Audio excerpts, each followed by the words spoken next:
Let's speak to Dylan McLemore, an assistant professor of public relations at the University of Central Arkansas. He joins us via Skype. Thank you so much for being with us here on Al Jazeera. You would think in America, if anyone is big enough to not need a particular platform, it's the president of the United States. They still have this ability, just because of the office, to garner gigantic media attention, to get their message out in a number of different authoritative ways. Parler, as you mentioned, is a chance to go into an echo chamber where you're only going to find agreeable voices. Parler has catered very specifically to the conservative audience.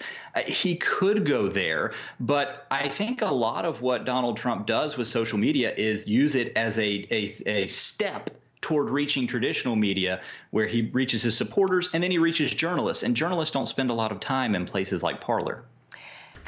Well, with less than a week until Election Day, numbers crunchers are tracking all kinds of trends. Among the things they want to figure out, how many young people will vote this year? Anytime young people show up to vote, that's a benefit to Democrats, and I think the same thing would be true in Arkansas. This time, there's certain student groups, there's pockets on campus that are very energized and big at getting out the vote, and others that seem to have the same malaise we typically see in a midterm.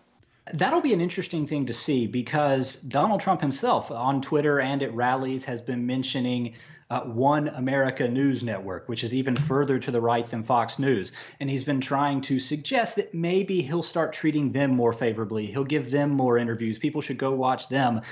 So far, I've interpreted a lot of that as him just trying to get Fox's attention, maybe create some jealousy there. Fox is certainly carried in far more households, has far more of a footprint. But yes, I think some of his hardcore supporters are tired of people like Chris Wallace, Shepard Smith, who is no longer at Fox News after being criticized a lot.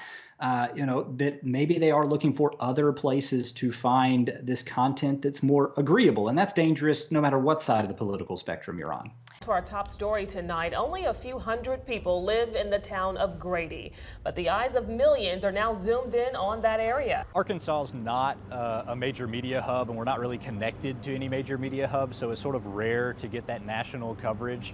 So the First Amendment has two clauses that deal with religion. You have free practice, you're free to worship however you choose. And then kind of tied into that is the Establishment Clause, which says that the government can't set up a state religion. But it also says, and this is where the Ten Commandments monument would come in, it also says that the government can't appear to favor one religion over others. So the reason that I started doing this sort of research is because of the atmosphere that you look at. We've got to find out how to reach people.